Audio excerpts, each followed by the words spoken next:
Hello friends, कैसे हैं आप लोग। हमारे YouTube channel study with expert में आप सभी लोगों का स्वागत है। फ्रेंड्स, एक बार फिर हम कुछ महत्वपूर्ण प्रश्न लेकर के आए हुए हैं, उसी पे चर्चा करेंगे। ये सब प्रीवियस ईयर के क्वेश्चन है और पूछे हुए क्वेश्चन। कई बार ये सब प्रश्न रिपीट भी हुए हैं, है ना। आप लोग अगर प्रीवियस ईयर का पेपर सॉल्व कर रहे होंगे तो आप लोगों को आइडिया होगा, है ना, कि प्रश्न कब पूछा गया। कभी कभी ये, है ना, ईयर याद हो जाता है ना कि ये इस ईयर में पूछा गया प्रश्न। जब ज़्यादा से ज़्यादा प्रैक्टिस करेंगे, रिवीजन करेंगे, है ना। तो चलिए, टाइम को ना वेस्ट करते हुए टॉपिक पे आते हैं। देखिए, यूपीपीएससी आरओ का जो एग्ज़ाम होने वाला है, अब आप देखिए, रिवीजन कीजिए, ज़्यादा से ज़्यादा रिवीजन और प्रैक्टिस कीजिए, है ना। देखिए, एग्ज़ाम से पहले 1 महीने पहले कुछ नया टॉपिक नहीं पढ़ा जाता, नया नहीं पढ़ा जाता। कोशिश किया जाता कि जो भी हमने पढ़ा है ना, उसी को रिवीजन करें और उसी से संबंधित प्रैक्टिस पेपर सॉल्व करें, है ना। तो आप अगर कुछ नया पढ़ेंगे तो सब मिक्सचर हो जाएगा, है ना, खिचड़ी, है ना, तो फिर बहुत कन्फ्यूजन हो जाएगा। इसलिए जो पढ़े हैं उसी को बार बार रिवीजन कीजिए और प्रैक्टिस कीजिए। चलिए, ये एग्ज़ाम पॉइंटर है, इसमें सभी प्रतियोगी परीक्षाओं के लिए विषयवार महत्वपूर्ण तथ्यों का संकलन दिया हुआ है। ठीक, सब्जेक्ट वाइज या विषयवार दिया हुआ, तो उसी पे चर्चा करेंगे। पहला इसमें जो टॉपिक है, भारतीय इतिहास। कह रहे हैं, इतिहास का वह काल जिसके लेखन कला के प्रमाण तो हैं, लेखन कला के प्रमाण तो हैं, लेकिन या तो वे अपुष्ट हैं या फिर उनकी गूढ़ लिपि को समझना कठिन है ना। आद्य ऐतिहासिक काल है, वो कौन सा काल है? आद्य ऐतिहासिक काल। अगला पॉइंट करें, वे लिपियां जिनका प्रयोग पाकिस्तान और अफ़गानिस्तान से प्राप्त अशोक के शिलालेखों में हुआ है ना, तो खरोष्टी और अरमाइक लिपि, खरोष्टी और अरमाइक लिपि। अगला पॉइंट, वह इतिहासकार जिसने हड़प्पा एवं मोहनजोदड़ो को एक विस्तृत साम्राज्य की जुड़वां राजधानी कहा है, पिग्गट। किसको? कौन? पिग्गट ने कहा। वह इतिहासकार जिसने हड़प्पा एवं मोहनजोदड़ो को एक विस्तृत साम्राज्य की जुड़वां राजधानी कहा, पिग्गट, है ना। अब देखिए, जुड़वां राजधानी है ना, जुड़वां जो है राजधानी की बात हो रही, तो जुड़वां शहर भी है। देखिए, सिकंदराबाद, हैदराबाद है, कौन कौन से, इस तरह से 2 हैं ना, जैसे शायद है ना, पाकिस्तान में भी 2 हैं। इस तरह से प्रश्न पूछा गया है कभी, है ना। देखिए, अब यहाँ जुड़वां की बात आ रही, तो वो, है ना, रिकॉर्डिंग माइंड में आगे रिमाइंड हो गया, तो आप सर्च कीजिएगा, हैदराबाद और शायद सिकंदराबाद हैं। अगले पॉइंट पर चलते हैं, ऋग्वेद में उल्लेखित वह देवता जिसकी स्तुति में सबसे अधिक छंद लिखे गए हैं, तो कौन से, वो देवता कौन है? इंद्रदेव, है ना। कुषाण वंश का संस्थापक था, कुषाण वंश का कुजुल कडफिसिस थे कुषाण वंश के संस्थापक। कुषाण वंश के संस्थापक कौन से? कुजुल कडफिसिस, है ना। अगले पॉइंट पे चलते हैं,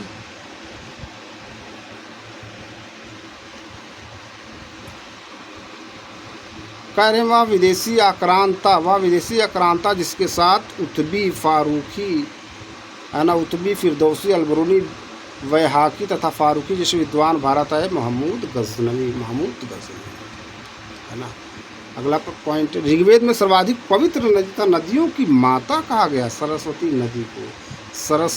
नदी को। ज्ञानेश्वरी जिसे मराठी गीता कहा जाता, वह का पहला विश्वस्त संस्करण प्रकाशित करवाया था एकनाथ ने। कौन? एकनाथ, है ना। शायद जो एकनाथ शिंदे उप मुख्यमंत्री हैं, उनको लग रहा है वो उसी से, है ना, रिलेटेड है, क्या है, हो सकता हो, देख लीजिए। अगर आप डीपली पढ़ेंगे तो आपको आइडिया होगा क्या है ना। मंसूर, विशनदास, मनोहर अकारिजा एवं अबुल हसन थे मुग़ल बादशाह जहांगीर के दरबारी चित्रकार थे। अगला पॉइंट है, मुगल काल में काश्तकारों द्वारा खजाने में जमा करने के लिए लाए गए मालगुजारी के रुपयों को संभालता था सिकदार। कौन? सिकदार, है ना। नेक्स्ट, होयसलों जिनका मूल क्षेत्र मैसूर में गंगवाड़ी का पहाड़ी क्षेत्र था, संबंधित थे यादव वंश से। किससे? यादव वंश से। नादिर शाह ने भारत पर आक्रमण किया था 1739 ईस्वी में। नादिर शाह ने भारत पर आक्रमण किया था 1739 ईस्वी में। अब ये कहाँ के थे नादिर शाह? नादिर शाह कहाँ से थे उस समय? मुग़ल बादशाह कौन था, है ना। देखिए, अगला पॉइंट, परवर्ती है ना, परवर्ती पांड्य वंश की स्थापना का श्रेय जाता है कंडूगोन को, कंडूगोन को। नेक्स्ट, अगर हमारे उच्चारण में कुछ गलती हुई होगी तो उसको I am so sorry. Next, Delhi सल्तनत के प्रमुख वंशों का कार्यकाल के अनुसार करम, गुलाम वंश, खिलजी वंश, तुगलक वंश, सैयद वंश, लोधी वंश। अब कौन सा है ना ज़्यादा समय तक शासन किया, ये भी शायद प्रश्न पूछा गया है ना, क्रम पूछा जा सकता है।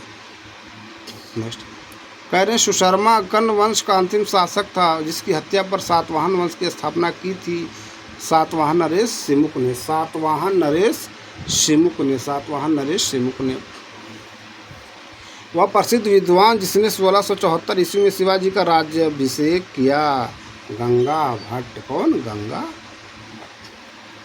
नेक्स्ट, पुर्तगाली शक्ति का वास्तविक संस्थापक माना जाता है अल्फांसो डी अल्बुकर को, अल्फांसो डी अल्बुकर को। 1857 के विद्रोह के समय ब्रिटेन के प्रधानमंत्री थे लॉर्ड पामर्स्टन, लॉर्ड पामर्स्टन। वह भू राजस्व व्यवस्था जिसके जन्मदाता थॉमस मुनो और कैप्टन रीड थे, रैयतवाड़ी व्यवस्था, रैयतवाड़ी व्यवस्था। नेक्स्ट, कांग्रेस के वे नेता जिन्होंने डोमिनियन स्टेटस के स्थान पर पूर्ण स्वराज को कांग्रेस का लक्ष्य बनाने की आकांक्षा प्रदर्शित की थी, सुभाष चंद्र बोस और जवाहरलाल नेहरू। सुभाष चंद्र बोस और जवाहरलाल नेहरू। बहुत महत्वपूर्ण प्रश्न है ये, है ना, बहुत महत्वपूर्ण ये सब प्रश्न है दोस्तों। नेक्स्ट,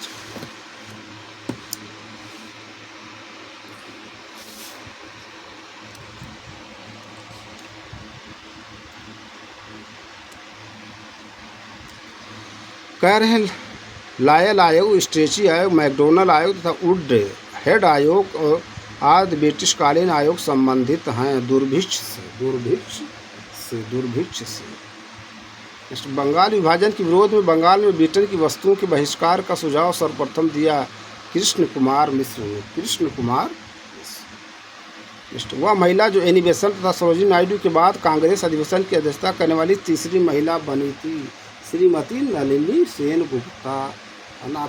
एनी बेसेंट कहाँ थी? कानपुर में कि कहाँ की, है ना, जो अध्यक्षता की थी, उसको देखिए, पूछा गया प्रश्न। भारत में ब्रिटिश साम्राज्य के विस्तार के लिए सहायक संधि का अनुसरण करने वाला गवर्नर जनरल था Lord Wellesley, Lord Wellesley. Next, वह गवर्नर जनरल जिसके समय में भारतीय भाषा प्रेस अधिनियम समाप्त किया गया था, लॉर्ड रिपन। इनका कार्यकाल देखिए दो हैं, देखिए इंग्लिश में रिपन एक है, एक लिटन है। तो पहले या रा के बाद ला आता है, रा के बाद ला आता है, लेकिन जब कार्यकाल तो ला पहले लिटन है फिर रिपन है। एक का कार्यकाल 1776 से 80, एक 80 का 74। तो लॉर्ड जो है ना, या रा ला, तो ला पहले आता है ना, लिटन पहले फिर रिपन है। तो 76 से 80 है ना लिटन है और रिपन 80 से 84, है ना। मालूम होना चाहिए सब कार्यकाल का, है ना। कभी कभी प्रश्न इस तरह से पूछ लिया जाता है, अगर आपको कार्यकाल मालूम हो तो क्वेश्चन सही हो जाता है। ब्रिटिश भारत की राजधानी कलकत्ता से दिल्ली हस्तांतरित किया गया वर्ष 1911 में, वर्ष 1911 में, है ना। अगला टॉपिक है कला एवं संस्कृत। अगला टॉपिक है कला एवं संस्कृत, आर्ट एंड कल्चर। बहुत ही महत्वपूर्ण टॉपिक, बहुत ही महत्वपूर्ण टॉपिक है ना। भारत में संगीत के प्रारंभिक उदाहरण मिलते हैं सामवेद में, सा से संगीत, सा से सामवेद, ऐसे याद कीजिए, है ना। संगीत सामवेद में है, ठीक है। नेक्स्ट, मुगल काल में विकसित भारतीय शैली के प्रवर्तक थे अबुल फजल, अबुल फजल। सल्तनत काल के आरंभिक दौर में अलंकरण की संयुक्त विधि कहलाती थी अरबस्क, अरबस्क।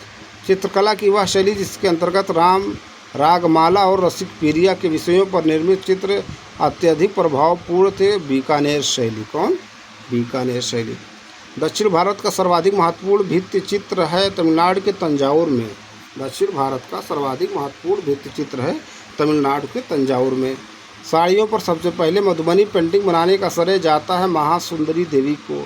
साड़ियों पर सबसे पहले मधुबनी पेंटिंग बनाने का श्रेय जाता है महासुंदरी देवी को।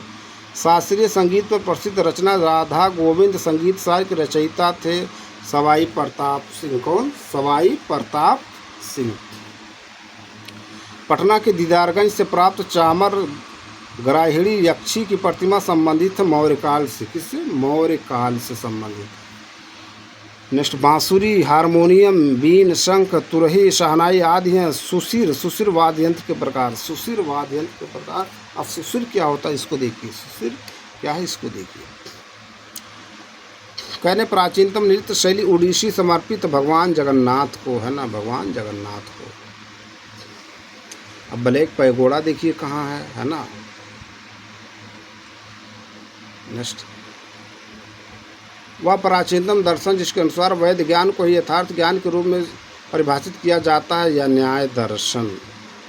मुस्लिम संतों और हिंदू देवी देवताओं की प्रशंसा में 17वीं शताब्दी में किताबें नवरस लिखी गई थी इब्राहिम आदिल शाह द्वितीय द्वारा। भारत के 4 विख्यात सूर्य मंदिरों जिनमें मोढेरा गुजरात, कोणार्क उड़ीसा, सूर्यनार कोविल तमिलनाडु तथा मार्तंड है। मार्तंड सूर्य मंदिर अवस्थित है कश्मीर में। कहाँ? मार्तंड सूर्य मंदिर कहाँ? कश्मीर में। मार्तंड का मतलब क्या होता है देखिए, है ना, पर्यायवाची कई बार पूछा गया है। देखिए सब बहुत ही महत्वपूर्ण पॉइंट है, प्रश्न है, ये सब प्रीवियस ईयर के प्रश्न है ना। कुछ और प्रश्न आर्ट एंड कल्चर से संबंधित उसको देखते हैं।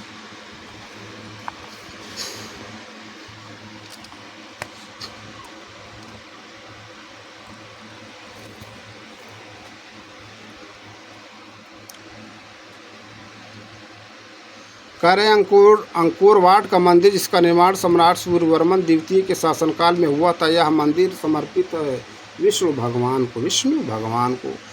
नल दमयंती, मानिनी, राधा, हंस, दमयंती, सरस्वती, शकुंतला, हरिश्चंद्र तथा भीष्म पितामह आदि चित्र विधियाँ हैं राजा रवि वर्मा की। राजा रवि वर्मा बहुत इम्पोर्टेंट है ना, शायद उनकी जयंती मनाई गई थी क्या, देख लीजिए। कुछ था जो हाईलाइट, इसीलिए बहुत प्रश्न पूछा जा रहा है। कह रहे हैं ध्रुपद संगीत शैली उत्तर भारत में 15वीं-16वीं शताब्दी में अस्तित्व में आई। इस शैली के महान गायक थे तानसेन, बैजू बावरा, स्वामी हरिदास, है ना। नेक्स्ट, कला की द्रविड़ शैली के जन्म का श्रेय जाता है पल्लवों को। कला की द्रविड़ शैली के जन्म का श्रेय जाता है पल्लवों को। वह स्थल जो अत्यधिक स्तूपों, पत्थरों को काट कर निर्मित गुफाओं और पहली शताब्दी ईस्वी पूर्व के सातवाहन काल के सिक्कों के लिए प्रसिद्ध हैं। बोजन कोंडा तथा लिंग लामेत्ता बौद्ध मठ, आंध्र प्रदेश। अगला पॉइंट है, कश्मीर में मनाया जाने वाला चंद्र नववर्ष जो चैत्र नवरात्र के पहले दिन आयोजित किया जाता है, नवरेह। मकबरा निर्माण शैली का जन्मदाता माना जाता है इल्तुतमिश को। दक्षिण भारत का वह महान संगीतक जिसे अलाउद्दीन खिलजी ने अपने दरबार में आमंत्रित किया था, गोपाल। मोहम्मद तुगलक द्वारा प्रचलित चांदी का सिक्का था, अदली। कथकली पुरुष प्रधान नृत्य माना जाता है जिसमें 2 प्रमुख पात्र होते हैं, है ना। कौन कौन? एक है पाचा नायक तथा केटी राक्षस, है ना। कथकली कहाँ से संबंधित है देखिए। कथकली और कथक में डिफरेंस है, कथकली और कथक में, है ना, अलग अलग स्टेट में है दोनों। एक देखिए केरल में, एक उत्तर प्रदेश में है। सॉरी। भारतीय संगीत की प्रमुख पुस्तक जिसमें कुछ तत्कालीन तकनीकी शताब्दियों का प्रयोग किया गया, संगीत रत्नाकर। प्रथम विश्व युद्ध व अफगान युद्ध में शहीद हुए सैनिकों के स्मृति में निर्मित दिल्ली के इंडिया गेट का निर्माण कार्य पूर्ण हुआ वर्ष 1931 में। वर्ष 1931 में का पूरा हुआ, वर्ष 1931 में। अगला टॉपिक है भारतीय राज व्यवस्था, है ना। इसमें भी कुछ इंपॉर्टेंट प्रश्न, उसमें भी चर्चा कर लेते हैं। भारतीय राज व्यवस्था, वह अधिनियम जिसके द्वारा सर्वप्रथम अप्रत्यक्ष रूप से केंद्रीय तथा प्रांतीय विधानसभाओं में निर्वाचन की व्यवस्था की गई, 1892 का अधिनियम। 1892 का अधिनियम। भारत में उपराष्ट्रपति को सदन में मतदान करने का अधिकार नहीं होता है क्योंकि वह राज्यसभा का सदस्य नहीं होता है। अब उपराष्ट्रपति की बात हो रही है ना, उपराष्ट्र के बारे में इस समय, है ना, डीपली जानिए, क्योंकि उपराष्ट्रपति जगदीप धनखड़ जी ने शायद रिज़ाइन दे दिया है ना, रिज़ाइन दे दिया है, इस्तीफा। नेक्स्ट, वर्तमान संसद भवन की नींव 12 फरवरी 1921 को रखी गई थी। इसकी डिजाइन तैयार की गई थी एडमंड लुटियंस तथा सर हेबर्ट बेकर द्वारा। सामान्य आय व्यय प्रस्तावों से पूर्व खर्च हेतु सरकार को धन की आवश्यकता होती, उसकी पूर्ति की जाती लेखानुदान द्वारा। अंतर्राष्ट्रीय संधियाँ और समझौते राष्ट्रपति के नाम पर किए जाते हैं कि तो इसके लिए अनुमति अनिवार्य है संसद की। अब संसद किस किस से मिलकर बनती है ये भी देखिए। संविधान संशोधन विधेयकों पर राष्ट्रपति को अपनी स्वीकृति देने के लिए बाध्यकारी बनाने का प्रावधान किया गया। 24वें संविधान है ना, 24वें संविधान संशोधन अधिनियम 1971 द्वारा। जब किसी संकल्प या विधेयक को के किसी भाग पर चर्चा नहीं हो पाती है तो उस पर मतदान से पूर्व चर्चा कराने के लिए रखा जाता है गिलेटिन प्रस्ताव। गिलेटिन प्रस्ताव, गिलेटिन शब्द कहाँ से लिया गया? देखिए, फ्रांस से कि जर्मनी से कि अमेरिका के कि रूस से कि ब्रिटेन से प्रश्न पूछा गया। गिलेटिन है ना, गिलेटिन क्या होता है, कहाँ से लिया गया? अगला पॉइंट है राज्य पुनर्गठन आयोग 1953 का गठन फजल अली की अध्यक्षता में किया गया। इसके अन्य सदस्य है ना कौन कौन?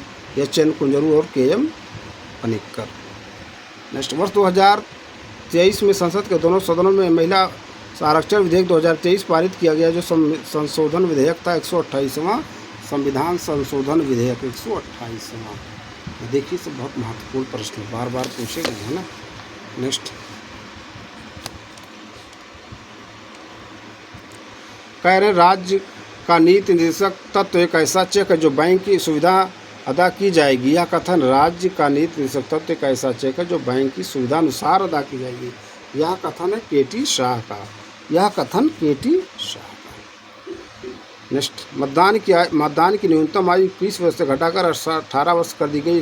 61वें संविधान संशोधन अधिनियम 1989 द्वारा। 61वें की बात हो रही तो 69, 77 के बारे में देखिए।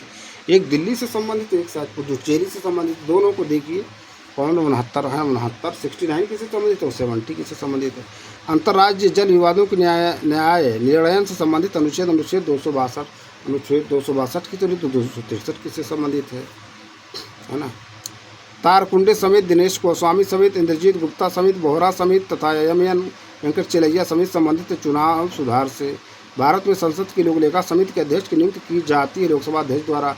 किसी राज्य में अनुच्छेद 356 के अंतर्गत राष्ट्रपति शासन सामान्यतः अधिकतम लगाया जा सकता है 3 वर्ष की अवधि के लिए। 356 की बात हुई तो अनुच्छेद 365 देखिए किससे संबंध क्या है।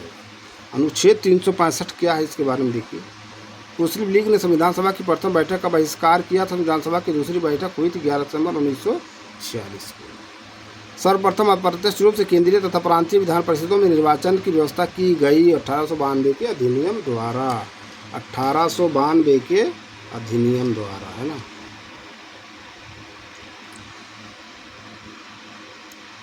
नेक्स्ट, जिस संविधान सभा द्वारा भारत के संविधान का अधिनियम किया गया उसके सदस्य विभिन्न प्रांतों की विधानसभाओं द्वारा निर्वाचित। संविधान में भारत को निर्वाचित किया गया राज्यों के संघ के रूप में। गवर्नर जनरल को विदेश में रहने वाले भारतीयों के संबंध में कानून बनाने का अधिकार दिया गया 1869 के अधिनियम द्वारा। संसद के सत्र को आहूत करने, सत्र आसान करने तथा लोकसभा को भंग करने संबंधी अधिकार प्राप्त हैं राष्ट्रपति को। एक पॉइंट यहाँ बहुत इम्पोर्टेंट ये है कि इस समय है ना जो है सेशन चल रहा है। इस समय जो है सेशन चल रहा है तो उसको सेशन को देखिए, सुनिए, है ना। देखिए, जब आप देखते हैं अगर केयरफुली देखिए तो इस समय क्या होता है 2 बजे तक या 1 बजे तक के लिए स्थगित कर दिया गया है। तो यहाँ आहूत करने, सत्रावसान करने, भंग करने की बात हो रही राष्ट्रपति, लेकिन वहाँ जो सो है ना स्थगित कर दिया जाता है 2 बजे या 12 बजे 1 बजे तक, वो लोकसभा स्पीकर के द्वारा। दोनों में अंतर है, डिफरेंस समझिए। राज्यसभा एक अस्थायी सदन जिसका कभी विघटन नहीं होता। इसके सदस्यों को कार्यकाल 6 वर्ष, सदस्यों का कार्यकाल होगा। नेक्स्ट, राज्यसभा एक नेक्स्ट वर्ष 2019 में आर्थिक रूप से कमजोर वर्ग को 10% का आरक्षण देने का प्रावधान किया गया संविधान 103वां अधिनियम 2019 द्वारा। नेक्स्ट, राष्ट्रीय महत्व के मामले में सरकार द्वारा प्रकाशित दस्तावेज कहलाता है श्वेत पत्र। अलग अलग देश का अलग अलग पत्र है ना। राष्ट्रपति डॉक्टर राजेंद्र प्रसाद के द्वारा 1955 में राजभाषा आयोग का गठन किया गया। इसके अध्यक्ष थे वी.जी. खेर। कौन? वी.जी. खेर। नेक्स्ट, महान्यायवादी भारत सरकार का सर्वप्रथम विधि अधिकारी होता है। इससे संबंधित प्रावधान निर्धारित है संविधान के अनुच्छेद 76 में। तो फ्रेंड्स, ये कुछ इंपॉर्टेंट प्रश्न थे प्रीवियस ईयर के, बहुत ही महत्वपूर्ण प्रश्न हैं जिस पे हमने चर्चा की। हम अपने अगले वीडियो में फिर मिलेंगे कुछ नए प्रश्न, नए टॉपिक के साथ। आप लोग ज़्यादा से ज़्यादा रिवीजन कीजिए, प्रैक्टिस कीजिए, है ना। यूपीपीएससी आरओ के लिए देखिए अब नया कुछ ना पढ़िए, जो पढ़े हैं उसी को रिवीजन कीजिए, उसी का प्रैक्टिस कीजिए, ज़्यादा से ज़्यादा रिवीजन और प्रैक्टिस कीजिए। अगर आप कुछ नया पढ़ने की कोशिश करेंगे तो सब मिक्सचर हो जाएगा, है ना, फिर आप कंफ्यूज हो जाएंगे, है ना। कम पढ़िए, लेकिन जो पढ़िए अगर उससे जो हमने पढ़ा है अगर उससे क्वेश्चन आ जा रहा है तो गलत नहीं होना चाहिए, है ना। अब आप पढ़ते चले जाइए, नई नई बुक मार्केट में आ रही रोज़, आज भी जाइए कुछ नई मार्केट में बुक आई है ले आइए, तो ये सब है ना, सब मिक्सचर हो जाएगा, कुछ होने वाला नहीं। रिवीजन कीजिए, प्रैक्टिस कीजिए, वही आपके लिए इनफ। Thank you friends.